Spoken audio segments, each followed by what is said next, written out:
اعوذ باللہ من الشیطان الرجیم بسم اللہ الرحمن الرحیم۔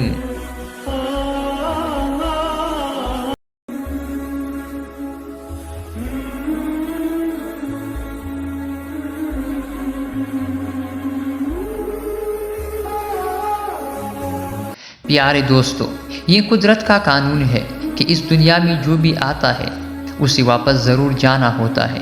اس دنیا میں آنے کی ترتیب تو ہے لیکن جانے کی کوئی ترتیب نہیں۔ موت کا ذائقہ ہر ایک نے چکھنا ہوتا ہے اور قبر کے اندھیری کوٹری میں ضرور جانا ہوتا ہے۔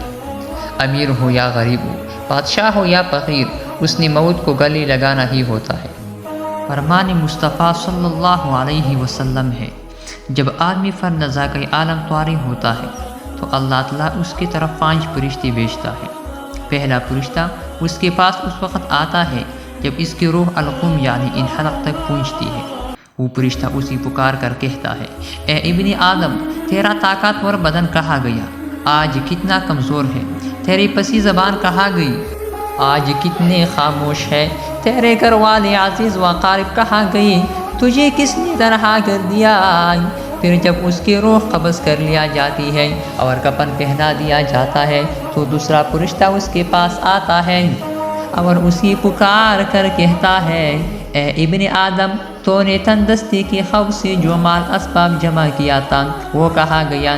تو نے تباہی سے بچانے کے لیے گھر بسانی تھی وہ کہاں گئی؟ تو نے تنہائی سے بچنے کے لیے جو اونس تیار کیا تھا وہ کہاں گئی؟ پھر جب اس کا جنازہ اٹھا دیا جاتا ہے تو تیسرا فرشتہ اس کے پاس آتا ہے، اسی پکار کر کہتا ہے، آج تو ایک ایسی لمبے سفر کی طرف روان ہوا ہے جس سے لمبا سفر تو نے آج سے پہلے کبھی طے نہیں کیا تھا۔ آج تو ایسے قوم سے ملے گا کہ آج سے پہلے کبھی اس سے ملا نہیں۔ آج تجھے ایسے تنگ مکان میں داخل کیا جائے گا کہ آج سے پہلے کبھی ایسے تنگ جگہ میں داخل نہ ہوا تھا۔ اگر تو اللہ کی رضا پانے میں کامیاب ہو گیا تیرے خوش بختی ہے، اور اگر اللہ تجھ سے ناراض ہوا تو یہ تیرے بدبختی ہے۔ پھر جب اسے لحد میں اتار دیا جاتا ہے تو چوتھا فرشتہ اس کے پاس آتا ہے اور اسے پکار کر کہتا ہے، اے ابن آدم، کل تک تو زمین کے پیر پر چلتا تھا، آج تو اس کے اندر لیٹا ہوا ہے۔ کل تک تو اس کے پیٹ پر ہنستا تھا، آج تو اس کے اندر رو رہا ہے۔ کل تو اس کے پیٹ پر گناہ کرتا، آج اس کے اندر شرمندہ ہے۔ پھر جب اس کے قبر پر مٹی ڈال دی جاتی ہے اور اس کے اہل و عیال عزیز دوست اسے چھوڑ کر چلے جاتی ہے تو 5واں فرشتہ پاس آتا ہے اور اسی پکار کہتا ہے، اے ابن آدم، وہ لوگ تجھے دفن کر کے چلے گئے، اگر وہ تیرے پاس بھی چلتے تو تجھے کوئی فائدہ نہیں پہنچا سکتے تھے۔ تو نے مال جمع کیا اور اسے غیروں کے لیے چھوڑ دیا۔ آج تو جنت کے اعلیٰ باغات کی طرف پھیرا جائے گا یا بھڑکتی ہوئی آگ میں داخل کر دیا جائے گا۔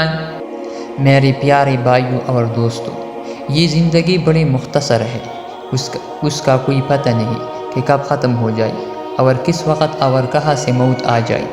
اس دنیا میں ہمارے آنے کا مقصد ہے کہ ہم اللہ تعالیٰ کی عبادت کریں، نیک اعمال کریں، اچھے کام کریں، نہ کہ ہم اپنی زندگی کو گناہوں میں صرف کرتے۔ ہمیں موت آنے ہے اور ہمیں قبر میں جانا ہے، مگر افسوس کی بات تو یہ ہے کہ ہم اس کے لیے کوئی تیاری نہیں کر رہے۔ ہم نے خود کو تیار ہی نہیں کیا۔ ہمارے ساتھ جانے کے لیے کوئی نہیں ہے، لیکن ہمارے پاس وقت ہے، ہمارے پاس صحت بھی ہے، اور اللہ تعالیٰ نے ہر قسم کے معذور سے ہمیں بچایا ہوا ہے۔ تو ہمیں چاہیے کہ ہم اس دنیا میں نیکی کریں، اچھے کام کریں، اپنی زندگی اس راستے میں ڈال دیں جس کا ہمارے نبی صلی اللہ علیہ وسلم نے بتا دیا ہے۔ اللہ پاک ہم سب کو سمجھنے اور نیک اعمال کرنے کی توفیق عطا فرمائے۔ آمین۔ مزید ویڈیو کے لیے ہمارے چینل کو سبسکرائب کریں۔